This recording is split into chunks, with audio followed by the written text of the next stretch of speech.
सबसे पहले यहाँ पर रेवेन्यू फ्रॉम ऑपरेशन मतलब सेल्स होता है, सेल्स आपको 10 लाख की दी हुई है। उसके बाद एक्सपेंसेस दिए हुए हैं, अदर एक्सपेंसेस में आपको 3 लाख के दिए हुए हैं। आगे एडिशनल इन्फॉर्मेशन, तो ये हमारा है प्रॉफिट बिफोर टैक्स। अभी इसमें से टैक्सेस आपके नहीं हुए हैं, तो प्रॉफिट बिफोर टैक्स से ही आप स्टार्ट करोगे, तो इसको आप दिखा दोगे प्रॉफिट बिफोर टैक्स। ये हमें गिवन है 1,50,000। अब इसमें हमें ऐड करने हैं non cash and non operating expenses. Trade receivable, देखो बेटा जब आप एक फुल फ्लैश क्वेश्चन करोगे ना, तो उसमें आप सबसे पहले जैसे प्रॉफिट बिफोर टैक्स और एक्स्ट्राऑर्डिनरी आइटम से तो हमें स्टार्ट करना है। यहाँ पर आप ये कर लोगे, थोड़ा सा प्लेस अभी हम छोड़ देंगे, और यहाँ पर ये आउटर कॉलम में शो करते, यहाँ पर हमारा जो टोटल आएगा cash flow from operating activities वो हम नेट दिखाएंगे। इसके बाद जो हमारा आएगा इन्वेस्टिंग एक्टिविटीज का कैश फ्लो, और फिर उसके बाद यहाँ पर फाइनेंसिंग एक्टिविटीज का, तो वो जो मेन आएंगे ना टोटल करके वो हम आउटर कॉलम में शो करेंगे। तब तक आपकी जितनी भी एक्टिविटीज होंगी वो इनर कॉलम में करोगे। तो इनर कॉलम में आपने ये बिफोर टैक्स से शुरू किया। ट्रेड रिसीवेबल्स डिक्रीज हमारी करंट एसेट है, करंट एसेट अगर डिक्रीज होती है तो वापस ऐड करते हो, प्लस करते हो। तो यहाँ पर पहले आप लिखोगे cash generated, cash from the before working capital changes. तो वर्किंग कैपिटल चेंजेस के बाद हो सकता है अभी यहाँ पर हमारा कोई नॉन कैश या नॉन ऑपरेटिंग एक्सपेंसेस है, तो इसको करने के बाद हमारे पास यहाँ पर आएगा बिफोर वर्किंग कैपिटल चेंजेस, क्योंकि यहाँ पर जो हमारी फिगर है वो हमारी वर्किंग कैपिटल से रिलेटेड है। ट्रेड रिसीवेबल है वो डिक्रीज हो रहा है, तो आप ऐड करोगे 30,000। प्रीपेड एक्सपेंसेस करंट एसेट्स है, इंक्रीज हो रही है तो माइनस करते हैं, तो ये आपका आ जाएगा -5,000। ट्रेड पेबल करंट लाइबिलिटीज है वो इंक्रीज हो रही है, तो उससे हमारा डायरेक्ट होता है कि अगर हमारा ये करंट लाइबिलिटीज इंक्रीज हो रही है तो हम इंक्रीज करेंगे, मतलब ऐड करेंगे। इनके नरेशन आप आगे लिखते जाओगे। Outstanding expenses current liabilities increase हो रही है तो ऐड करोगे बाय द 3,000। अदर एक्सपेंसेस, जो हमारे ये अदर एक्सपेंसेस है दैट इंक्लूड डेप्रिसिएशन ऑफ 25,000। तो देखो बाकी के हम ये समझेंगे कि ये जो टोटल 3 लाख के है ना, बाकी के 2,75,000 के हम ये मानेंगे कि ये कैश एक्सपेंसेस हैं और ये ऑपरेटिंग एक्सपेंसेस हैं। इनमें से बाकी के 25,000 जो थे वो डेप्रिसिएशन है, that is a non cash. तो हम यहाँ पर non cash at depreciation provided depreciation during the year, आप नॉन कैश में करोगे 25,000। तो ये हमारा आ जाएगा, देखिए 1,75,000।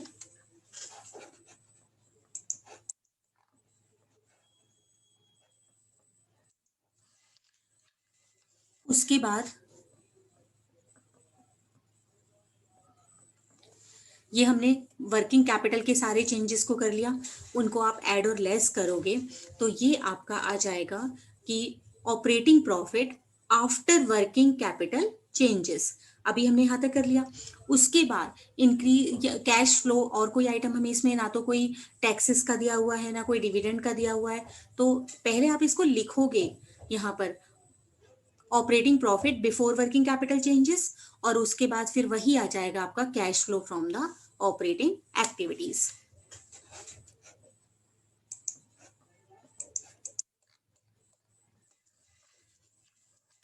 यहाँ पर नेट सेल्स हमें दी हुई है, आप स्टार्टिंग करोगे, अदर इनकम ये सब कुछ दिया हुआ है। प्रॉफिट बिफोर टैक्स 1,85,000, फिर लेस टैक्स है, या तो आप 128 से स्टार्ट कीजिए, और या फिर अगर 128 से नहीं करते हो सीधे प्रॉफिट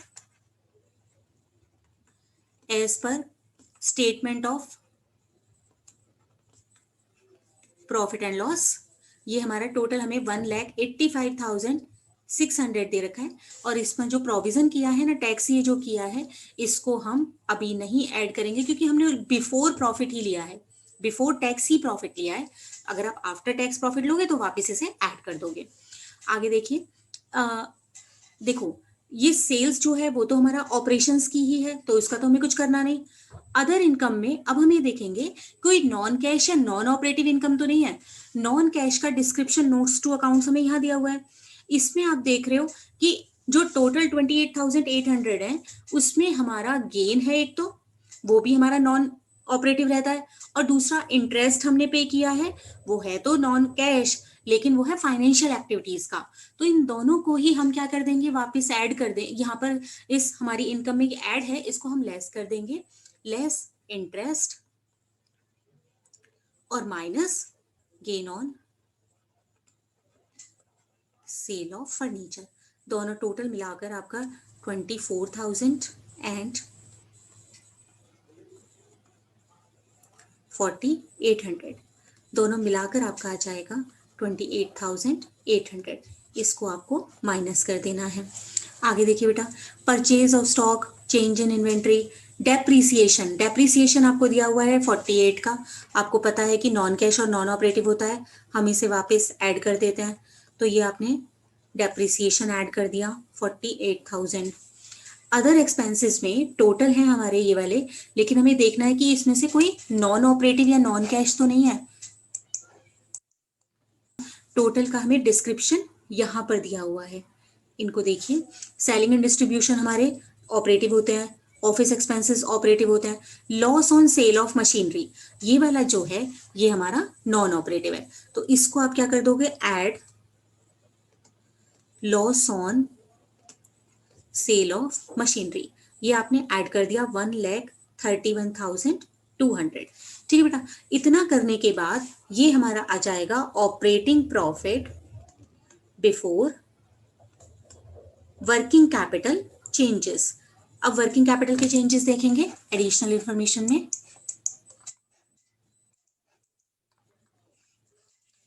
ट्रेड रिसीवेबल्स को देखिए, ट्रेड रिसीवेबल्स हमारे पहले स्टार्टिंग में थे 2,24,000, वो बढ़कर हो गए, इंक्रीज हो रहा है। तो हम क्या करते हैं, करंट एसेट्स में इंक्रीज होता है तो माइनस करते हैं। तो आप 2,64,000 इसमें से आप इसको लेस कर दीजिए, ये कितना आ जाएगा आपका। यहाँ पर आप लिखोगे increase in trade receivables, minus करोगे क्योंकि इंक्रीज हो रहा है। करंट एसेट्स में अगर इंक्रीज होता है इट मींस कि आपने उनको एक्वायर किया है विद द कैश, और आपका वो कैश आउटफ्लो होगा, इसलिए आप उसको क्या करोगे, माइनस करोगे। करंट लाइबिलिटीज हैं ट्रेड पेबल्स, वो आपका 1 थी अब 120 हो गई, इंक्रीज हो गए। तो जितना भी इंक्रीज होगा आप अपना कैश फ्लो भी इंक्रीज कर दोगे। आउटस्टैंडिंग एक्सपेंसेस हैं, पहले 5,600 के थे, अब वो 3,200 के हो गए। इसमें से आप लेस कर दीजिए 32, तो इट विल 2,400 से हमारे डिक्रीज हो रहे हैं, तो आप भी क्या करोगे, 2,400 डिक्रीज कर दोगे। अब बाकी का और कुछ नहीं है। इन सबको आप करने के बाद आपका क्या आ जाएगा, cash flow from the operating activities. मेरा सबसे पहले आपने देखा था कि जो प्रोविजन ये टैक्स दिया हुआ था, देखो यहाँ पर लेस टैक्स, हमने प्रॉफिट से स्टार्ट कर लिया था कि हमने इस वाले टैक्स को यहाँ पर कंसीडर ही नहीं किया था, हमने 1,85,600 से स्टार्ट कर लिया था अपना क्वेश्चन।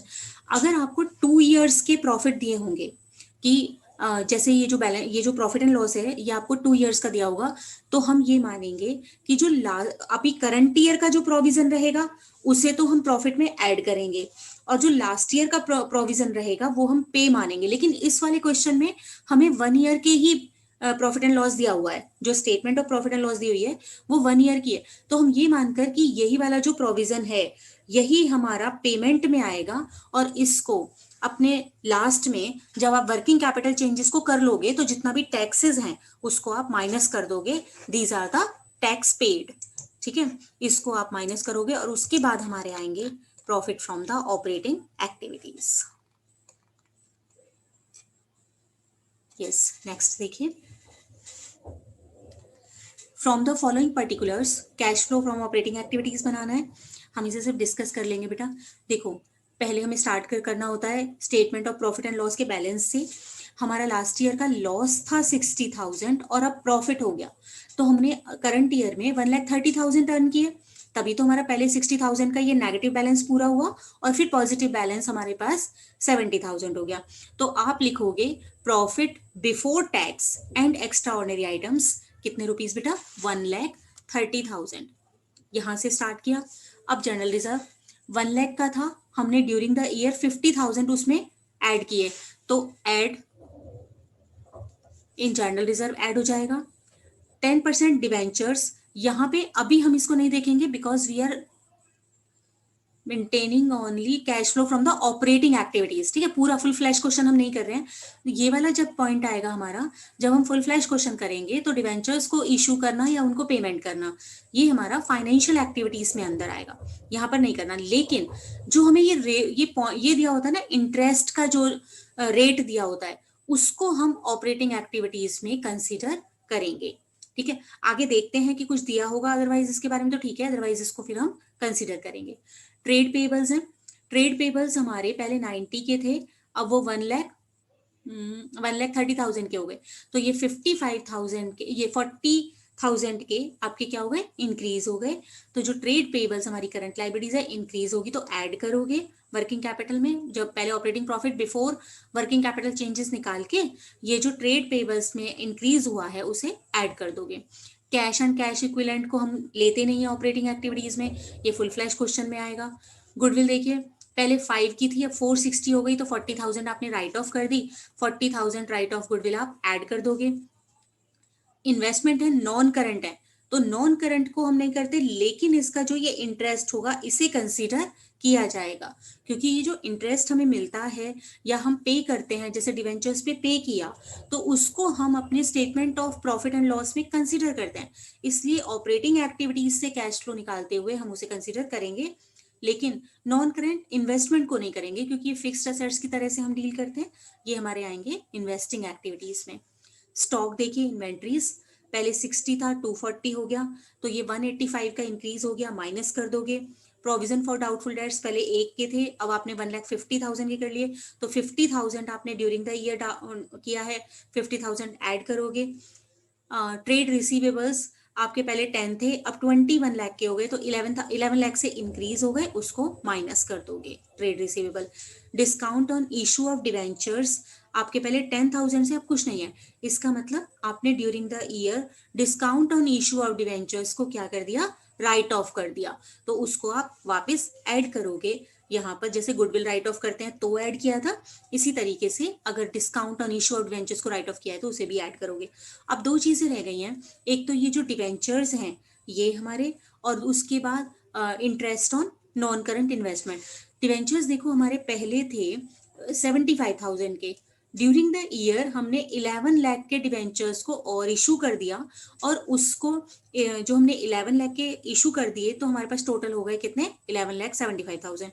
तो यहाँ पर आप एक वर्क, अब जब इंटरेस्ट की बात करते हैं, अगर आपने ये 11 लाख के जो डिवेंचर्स इशू किए हैं, अगर आपने ये क्लोजिंग में किए तो हम उन पर इंटरेस्ट नहीं देंगे, तो आप यहाँ पर हमें डेट कोई दी नहीं हुई है क्वेश्चन में, तो आप इसके लिए एक नोट बनाकर छोड़ दोगे कि we are assuming that 11 lakh debentures are issued at the end of the year on the date of 31st March 2019, so we are paying only the interest on 75,000 rupees, ठीक है। क्योंकि यहाँ पर हमें कुछ भी मेंशन नहीं है, तो 75,000 पर आप 10% से पे करोगे फुल ईयर का इंटरेस्ट, दैट विल बी 7,500, तो प्लस करोगे यहाँ पर इंटरेस्ट ऑन जो नॉन कैश और नॉन ऑपरेटिंग इनकम एक्सपेंसेस आप लिखोगे, तो उस पे आप प्लस कर दोगे अपने कि ये वाला जो हमारा एक्सपेंडिचर है इसको हम कंसीडर नहीं कर रहे हैं अभी, अभी यहाँ पर तो प्लस कर दोगे। और जब हम cash flow from the investing financing activities करेंगे, उसमें से हमारा जो पेमेंट की है हमने डिवेंचर्स का इंटरेस्ट, वो हम माइनस कर देंगे, लेकिन ऑपरेटिंग एक्टिविटीज से निकालते हुए, cash flow from the operating activities निकालते हुए आप इसे वापस ऐड करोगे। अब आता है नॉन करंट इन्वेस्टमेंट का। नॉन करंट इन्वेस्टमेंट्स हैं आपकी पहले 60 थी, अब वो 1,60,000 हो गए। सेम आप इसी तरीके से यहाँ पर भी एक नोट लिखोगे कि ये जो एक्स्ट्रा 1 लाख की आपने एडिशनल इन्वेस्टमेंट की है, we are assuming that these are on the last day, ये हमने लास्ट डे पे किए हैं, तो आपको जो इंटरेस्ट मिलेगा वो सिर्फ कितने का मिलेगा, 60,000 का, 10% मिलेगा 6,000, तो 6,000 वो आपकी इनकम में इंक्लूड होगा, आप उसे क्या कर दोगे, माइनस कर दोगे यहाँ से, ये हमारा माइनस हो जाएगा, ठीक है। ये सारी एडजस्टमेंट इस तरीके से करने के बाद आप क्या करोगे बेटा, हमारी जो वो निकालोगे कैश फ्लो फ्रॉम, और यहाँ पर इस कैपिटल को जो हमने की है इसको हम इन्वेस्ट करते हैं इन द फिक्स असेट्स, तो इसमें 3 चीजें आएंगी, एक तो आपकी फिक्स असेट्स, एक लॉन्ग टर्म इन्वेस्टमेंट्स, और नेक्स्ट आता है आपका लोन्स एंड एडवांसेस, ठीक है, लोन्स एंड एडवांसेस अगर हम किसी पर्सन को देते हैं, अगर आपने फिक्स एसेट्स परचेज की तो आउटफ्लो, इन्वेस्टमेंट कहीं कर दी तो आउटफ्लो, लोन्स एंड एडवांसेस किसी को दे दिए तो आउटफ्लो। फिक्स एसेट्स को सेल करोगे तो पैसे आएंगे, इनफ्लो। लॉन्ग टर्म इन्वेस्टमेंट आपने सेल कर दी तो पैसे आएंगे, इनफ्लो। लोन्स एंड एडवांसेस को आपने किसी से आपको वापस मिल गए तो आ जाएगा कैश इनफ्लो। जो इन्वेस्टमेंट की है उस पर, इन्वेस्टमेंट जो आपने की है तो आपको उस पर रिटर्न्स मिलेंगी। रिटर्न्स में अगर आपने किसी शेयर्स में की है तो डिविडेंड मिलेगा, और अगर आपने किसी के डिवेंचर्स में की है या कोई और की है तो इंटरेस्ट मिलेगा। तो इंटरेस्ट रिसीव्ड वो भी इनफ्लो हो गया बिकॉज ऑफ इन्वेस्टिंग एक्टिविटीज। अगर डिविडेंड दिया है तो भी इनफ्लो हो गया, ठीक है। इस बस इतनी ही चीजें हैं, तीन चीजें इसमें, fix assets, long term investment और लोन्स एंड एडवांसेस। उन्हीं के वजह से अगर आपको कोई इनकम रिसीव होती है तो उसको हम इनफ्लो एसेट्स अकाउंट। जब आपने 11th में करा होगा कि हम ना दो तरीके से एसेट अकाउंट बनाते हैं। एसेट्स अकाउंट एक तो होता है कि जब हम WDV पर, फिक्स एसेट्स अकाउंट है, एक तो हम बनाते हैं at the WDV, written down value method पर। रिटन डाउन वैल्यू मेथड में आप क्या करते हो कि यहाँ पर टू बैलेंस ब्रॉट डाउन, ये नेट आपका होता है आफ्टर डेप्रिसिएशन, और इसी तरीके से क्लोजिंग बैलेंस हमारा आ जाता है बाय बैलेंस कैरिड डाउन, ठीक है। जो हमारा ड्यूरिंग द ईयर है बाय डेप्रिसिएशन उसको हम स्टेटमेंट ऑफ P&L से चार्ज करके उसको क्रेडिट कर देते हैं। कोई भी चीज आप सेल करते हो तो बाय बैंक हमारा यहाँ पर आ जाता है, बाय बैंक। अगर कोई उस पर लॉस हुआ है तो बाय लॉस ऑन सेल, ये यहाँ पर आ जाता है। कोई भी परचेज करते हो तो वो आपका आ जाता है टू बैंक, या तो आपने कैश से या बैंक से जैसे भी परचेज किए वो इस तरीके से करते हैं। लेकिन अगर आप उसको कॉस्ट पर बनाते हो, दूसरा होता है जब हम ओरिजिनल कॉस्ट बेसिस पर बनाते हैं, तो इसका मतलब कि आपको दो अकाउंट बनाने पड़ेंगे, एक तो अपनी एसेट का अकाउंट और दूसरा प्रोविजन फॉर डेप्रिसिएशन का अकाउंट।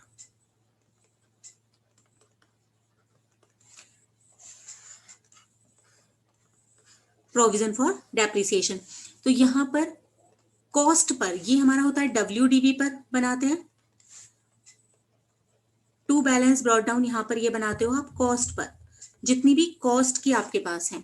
इसी तरीके से बाय बैलेंस कैरिड डाउन, जो क्लोजिंग बैलेंस होगा cost per at the end of the year वो आपके पास आ जाता है। प्रोविजन फॉर में ओपनिंग बैलेंस हमारा जो प्रोविजन है उसका क्रेडिट बैलेंस होता है, तो बाय बैलेंस हमारा हो जाएगा ब्रॉट डाउन, ये ओपनिंग बैलेंस और यहाँ पर क्लोजिंग बैलेंस। अब जब भी आप कोई भी एसेट को सेल या परचेज करते हो तो उसमें कितनी कॉस्ट की है उस कॉस्ट को आप अपने फिक्स एसेट्स में मेंशन करोगे। यहाँ पर जो फिक्स एसेट्स अकाउंट है उसमें उतनी कॉस्ट को जब भी सेल परचेज करोगे, सेल करोगे तो उतनी कॉस्ट से इंक्रीज हो जाएगा, और जब भी आप उसको यहाँ पर ये परचेज करोगे तो वो ऐड हो जाएगी आपके पास, और जब भी सेल करोगे तो उतनी ही कॉस्ट की चीज आपके पास से यहाँ से रिड्यूस हो जाएगी और वो बाकी का आपके पास बैलेंस बच जाएगा। और उस मेंटेन्ड प्रोविजन में से उस वाली एसेट के लिए जो आपने सेल की है उसका प्रोविजन भी हम यहाँ से क्या हटा देते, उसको हटा देते हैं, जितना भी प्रोविजन उस वाली एसेट का होता है जो कि आपने सेल की होती है, तो यहाँ पर से उसका आ जाएगा। तो ये जो बैलेंसिंग फिगर निकलेगी तो ये हो जाएगा by provision made during the year, कि जितना आपने प्रॉफिट अभी आपने जितना प्रोविजन किया है वो आपका यहाँ पर बैलेंसिंग फिगर निकल कर आ गए।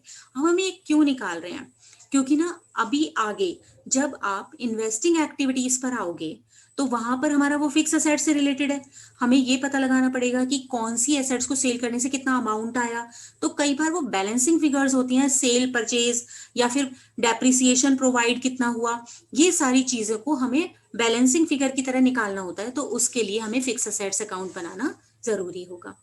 ये डेप्रिसिएशन का, इसमें प्रोविजन कैसे आप कैसे उसको डील करते हो कि अभी हमने किया था cash flow from the operating activities, तो आपने देखा था कि वो नॉन कैश एक्सपेंसेस है हमारा, और उसको हम क्या करते हैं अपने profit and loss as per statement of P&L में वापस ऐड कर देते हैं, उसका हमें यहाँ पर करना होता है। जितना कैश आएगा that will be the inflow, अगर सेल करोगे और आपके पास कैश आएगा तो वो इनफ्लो होगा फ्रॉम द इन्वेस्टिंग एक्टिविटीज, उसको ऐड करेंगे। अगर आपने कोई एसेट परचेज की तो that will be the outflow because of investing activities, उसको आप क्या कर दोगे, वहां से अलग कर दोगे। तो ये सब चीजें निकालने के लिए हमें फिक्स असेट्स अकाउंट बनाना होगा। फॉलोइंग इन्फॉर्मेशन, ये हमें इसमें अभी कौन सा बनाना है, फ्रॉम द ऑपरेटिंग एक्टिविटीज ही बनाना है अभी। ओके, तो ऑपरेटिंग एक्टिविटीज में हमें पहले cash flow from the P&L account हमने निकाला। ओपनिंग बैलेंस हमारा 30 था और वो बाद में कितना हो गया 35। तो ड्यूरिंग द ईयर हमने जो प्रॉफिट अर्न किया as per statement of P&L 5000। General reserve में पहले 10 थे, अब 15 हो गए, तो आपने 5000 प्लस करोगे, add transfer to general reserve. Provision for depreciation, depreciation के लिए जो प्रोविजन किया है वो 30,000 और 35,000 था।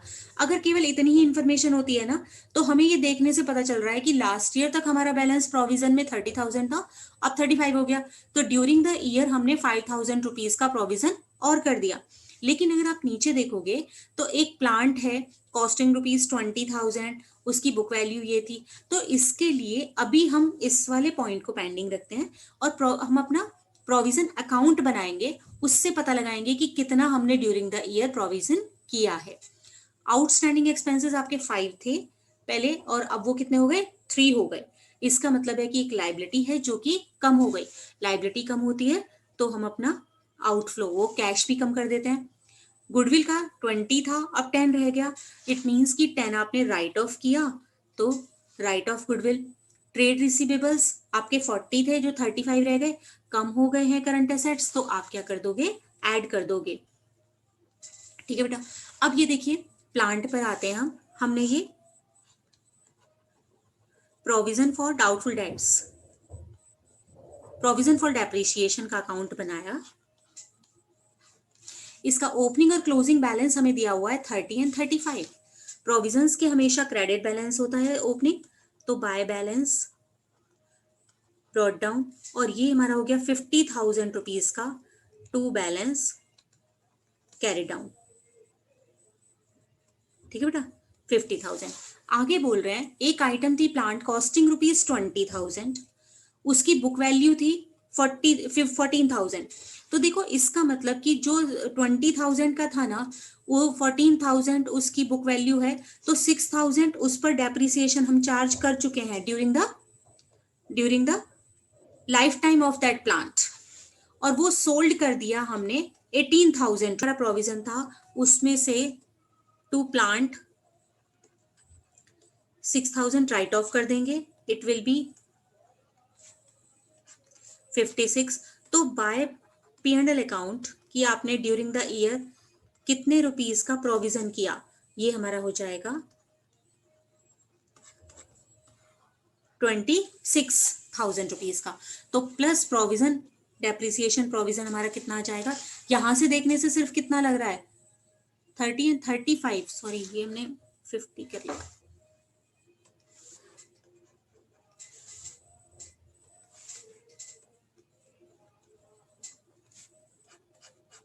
ये टोटल हो गया 41,000 और ये हो गया 11,000। तो ड्यूरिंग द ईयर आपने 11,000 का प्रोविजन कर लिया। ठीक है, और एक चीज हमको और भी दी हुई है कि that was sold for rupees 18,000। देखो उसकी बुक वैल्यू थी 14,000 और वो हमने सेल किया 18,000 में, तो at a profit of 4,000, and this profit will be included in our profit. तो उसको हम यहां से माइनस करेंगे because it is non operative profit, तो -4,000 हो जाएगा। ये है आपका profit on sale of plant. तो दो चीजें हमने ऑपरेटिंग एक्टिविटीज में यहाँ पर कंसीडर की, एक तो लॉस या गेन, तो हमें यहाँ पर गेन हुआ है तो वो गेन हमने माइनस कर दिया, लॉस होता तो ऐड कर देते। दूसरा provision made for the depreciation during the year, वो हमने निकाला, कितना आया था बेटा 11,000 रुपीज, वो 11,000 हमने ऐड कर दिया। अब इस टोटल करके आप क्या निकालोगे, cash flow from the operating activities by previous by, जिस तरीके से अभी हमने बनाया था प्रोविजन फॉर डेप्रिसिएशन, सेम उसी तरीके से आप बनाओगे प्रोविजन फॉर द टैक्स। वो कैसे बनाओगे, from the following information calculate the cash flow from operating activities. ये हमारी सेल्स है, एक्सपेंसेस हमें दिए हुए हैं। यहाँ पर देखिए आपका जो नेट प्रॉफिट है वो हमें दिया हुआ है 1,00,000 65,000 बट इट इज लॉस। ठीक है, तो यहां पर हम लिखोगे profit as per statement of profit and loss.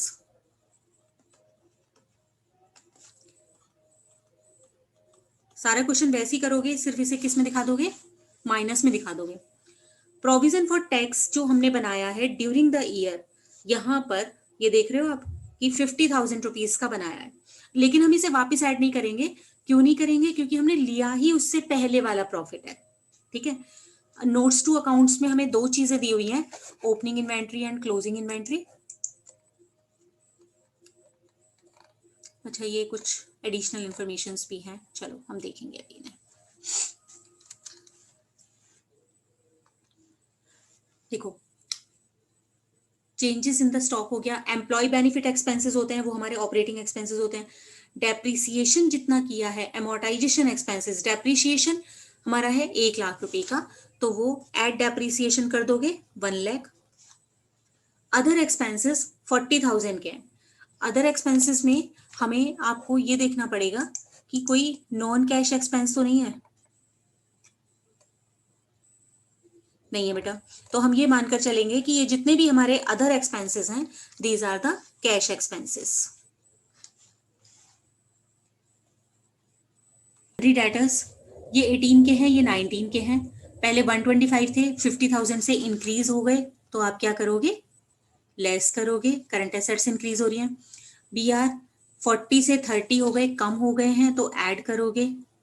Creditors 85 से 75 कम हो रहे हैं, तो आप भी कम करोगे, डायरेक्टली इसको करोगे 10,000। आउटस्टैंडिंग सैलरी 10 थी, अब 15 हो गई, ऐड हो रही है, तो आप भी ऐड कर दोगे। प्रीपेड इंश्योरेंस है, 25 के थे और 2,500 से बढ़ गए, तो करंट एसेट्स अगर इंक्रीज होती है तो आप उतने ही अमाउंट से उसे क्या कर देते हो, लेस कर देते हो। प्रोविजन फॉर टैक्स का हमें ओपनिंग और क्लोजिंग बैलेंस दिया हुआ है, तो देखो प्रोविजन फॉर टैक्स का हमने अकाउंट बनाया। ओपनिंग प्रोविजन है तो हमेशा इसका ओपनिंग बैलेंस क्रेडिट बैलेंस होगा, तो ये इसका ओपनिंग बैलेंस हमें गिवन है 15,000, to balance by balance brought down करोगे आप, और उसके बाद क्लोजिंग बैलेंस हमें गिवन है 10,000। अभी हमने आगे एक इंफॉर्मेशन देखी थी कि आपने जो provision for tax during the year बनाया दैट इज 50,000, तो जो प्रोविजन फॉर टैक्स है वो हमें यहाँ पर गिवन है 50,000, तो टोटल हो गया 65,000। तो इस वाले से ये जो हमने ये बनाया है प्रोविजन फॉर टैक्स अकाउंट जो बनाया है, उससे हम बैलेंसिंग फिगर निकालेंगे कि ड्यूरिंग द ईयर हमने पे कितना किया टू बैंक। देखो, दो ही इंफॉर्मेशन, ओपनिंग और क्लोजिंग बैलेंस तो आपको दिया होगा हमेशा, दो चीजें होंगी, एक तो होगा पेमेंट, ये कितना आपने पेमेंट किया, और दूसरा कितना प्रोवाइड किया। तो जितना हमने ये प्रोवाइड किया उसे हम ऐड करते हैं अपने प्रॉफिट्स जो भी as per profit and loss statement के अकॉर्डिंग होता है, लेकिन हमने उसको पहले लिया था तो इसलिए हमने उसे वापस ऐड नहीं किया। और ये वाला जो है हमारा टैक्स पेड है, ये टैक्स पेड वाला जो आइटम होता है आफ्टर वर्किंग कैपिटल चेंजेस, हम उसे माइनस करेंगे। तो हमने ये निकाल कर लिया यहाँ पर कि हमने ड्यूरिंग द ईयर कितना पे किया, 55,000, तो उसको आप जब operating profit after working capital changes निकाल लोगे, तो उसके बाद आप ये 55,000 आप अपना क्या कर दोगे, कैश टैक्स पेड, उसको आप माइनस करोगे, तो ये सारा करके तब आपका आ जाएगा cash flow from the operating activities. तो इस तरीके से प्रोविजन फॉर टैक्स बनाओगे कि पहले ओपनिंग बैलेंस और क्लोजिंग बैलेंस ये दोनों चीजें पुट कर दोगे, उसके बाद अगर आपको ये गिवन है कि कितना पे किया, तो उसका एंट्री हो जाएगी provision for tax to bank, कि कितना हमने इस प्रोविजन में से पे कर दिया टू बैंक, तो उसको आप यहाँ पे पोस्ट करोगे, तो बैलेंसिंग फिगर निकल कर आएगी कि कितना ड्यूरिंग द ईयर आपने प्रोवाइड किया। अगर आपको प्रोविजन दिया हुआ है ड्यूरिंग द ईयर, तो उसको पुट कर दोगे, तो बैलेंसिंग फिगर क्या निकल कर आ जाएगी कि कितना आपने पे किया टू बैंक। अब ये जो प्रोविजन है इसका ट्रीटमेंट कैसे करना है, कि ये वाला हमें ट्रीटमेंट इसका इस तरीके से कि अपने जो प्रॉफिट है, अगर आपने आफ्टर प्रोविजन टैक्स लिया हुआ है प्रॉफिट, तो उसको वापस ऐड करते हैं, लेकिन इस वाले क्वेश्चन में हमने नहीं किया क्योंकि हमने प्रॉफिट ही बिफोर टैक्स लिया था। और ये जितना भी आपका बैंक जितना भी पे करोगे आप, वो आपको लास्ट में यहाँ पर क्या करना होता है बेटा, कि पेमेंट जितनी भी है वो माइनस करनी होगी, कि तो वो आपका आ जाएगा कैश फ्रॉम द। चलिए अगला देखते हैं। अब हमारा सेकंड आता है cash flow from the investing activities.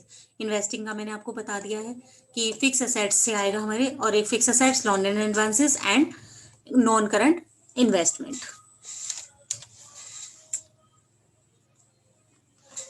देखिए Global Limited machinery has machinery, written down value है उसकी। अब यहाँ पर अभी हमने एक डिस्कस किया था ना कि फिक्स असेट्स अकाउंट कैसे बनाओगे आप, तो वो इसमें अप्लाई होगा, उसको करोगे।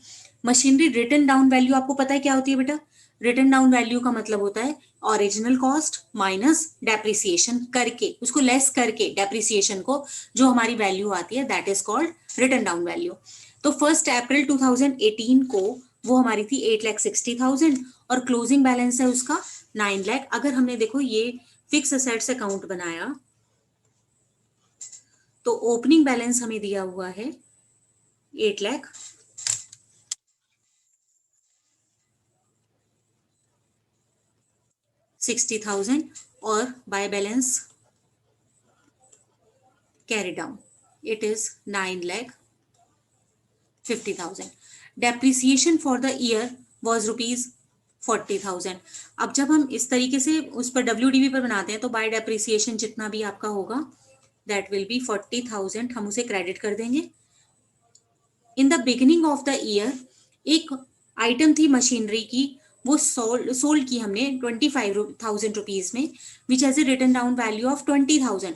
तो देखो जब आपने बाय बैंक, जब आप सेल करोगे ना मशीनरी को, तो एंट्री आपकी होगी bank account debit to machinery, हमें उससे कैश रिसीव हुआ 25,000 का और उसकी WDV थी 20,000, तो बाकी का क्या हो गया, हमें गेन हो गया। To gain on sale of machine कितने रुपीज, 5,000, ये हमारी होगी। ये जो बैंक अकाउंट होगा ये 25,000 हमें मिले, यहां पर आ जाएंगे, और to gain on sale of machine 5,000 rupees, जितना भी गेन होता है वो डेबिट साइड पे आ जाता है। अब इसको आप जब इसको आप क्लोज कीजिए तो यहाँ पर देखो इस वाली साइड का टोटल अगर आपने करा तो ये आ जाएगा आपका 10 लाख, 10,50,000, 65 एंड 50, 10,15,000। और ये बाकी का, क्योंकि ये तो 860 एंड 5,000, तो बाकी का जो 1,50,000 बनेगा that is the balancing figure जो बचेगी आपकी। It is machinery account debit to bank, means it is a purchase. Balancing figure हमारी आ गई purchase of machinery.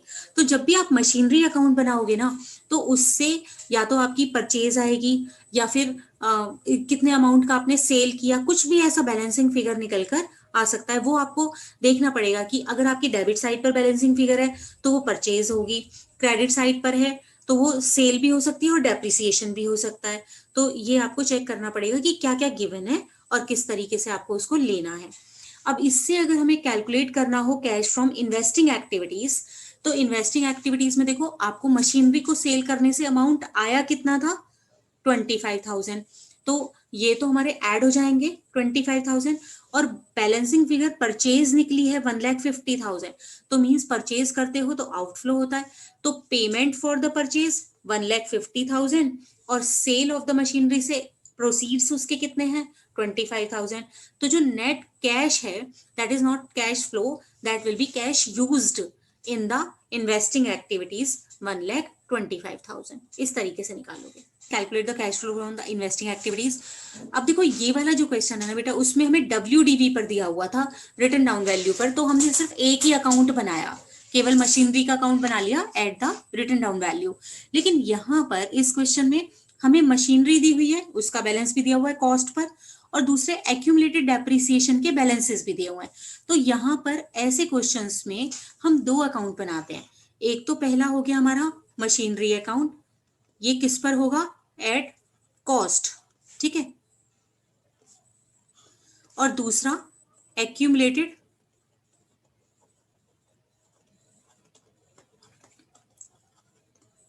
Depreciation account,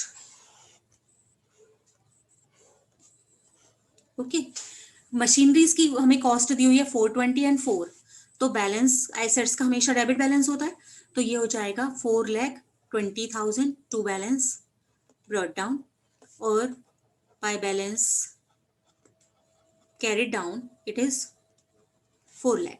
accumulated depreciation का जो भी प्रोविजंस है, ये प्रोविजन का हमेशा कौन सा बैलेंस होता है आपका, क्रेडिट बैलेंस। तो ओपनिंग बैलेंस, यस नहीं, ये ओपनिंग बैलेंस बेटा 4 है और closing balance is 4,20,000। Opening balance provision का है 1 लाख और क्लोजिंग बैलेंस कितना दिया हुआ है, 1,10,000।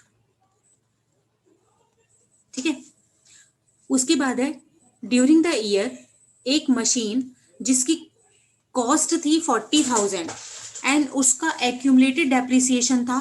देखो जब हम एक्यूमुलेटेड डेप्रिसिएशन इस तरीके से अलग से बैलेंस रखते हैं ना, तो इसमें केवल उतनी कॉस्ट, अगर कोई परचेज की तो टोटल कॉस्ट यहाँ आ जाती है, और कोई सेल किया तो टोटल परचेज उसकी टोटल कॉस्ट यहाँ पर करके केवल कॉस्ट पर मेंटेन किया जाता है, इसमें बाइफर्केशन नहीं करते। एक मशीन जिसकी कॉस्ट थी 40,000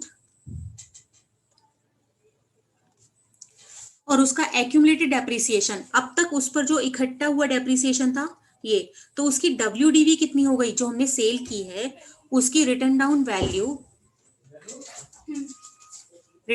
है हमारी 16,000, और वो अमाउंट हमने कितने में सेल कर दिया, 20,000 में। तो 16 वाली चीज अगर आप 20 में सेल करोगे तो it will be the gain of 4,000 rupees. ठीक है, अब इसको हम अपने अकाउंट में शो कैसे करेंगे वो देखिए।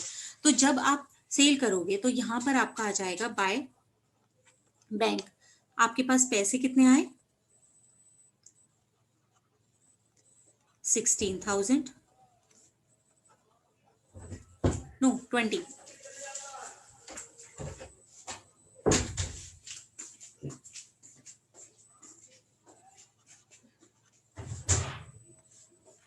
$20,000 to gain on sale 4,000 by accumulated depreciation account। उसका accumulated depreciation अब तक का कितना था, 24। तो आप देख रहे हो, देखो 44 माइनस 4, टोटल उसकी कॉस्ट जो 40,000 थी वो हमने यहाँ से चार्ज कर ली। तो अब आप इसको क्या करोगे, बैलेंस करोगे, तो ये आपका हो जाएगा टोटल 4,64,000। यहां पर हमारा कितना है, 4 लाख एंड 4,000, तो कितना बैलेंसिंग फिगर बचा बेटा, 60,000। तो ये हो जाएगा to bank, means it is अ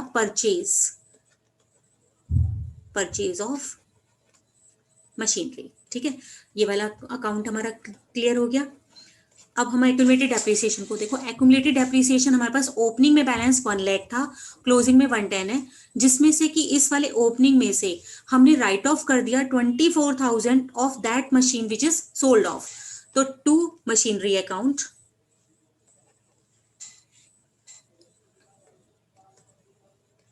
कितने रुपीज, 24,000।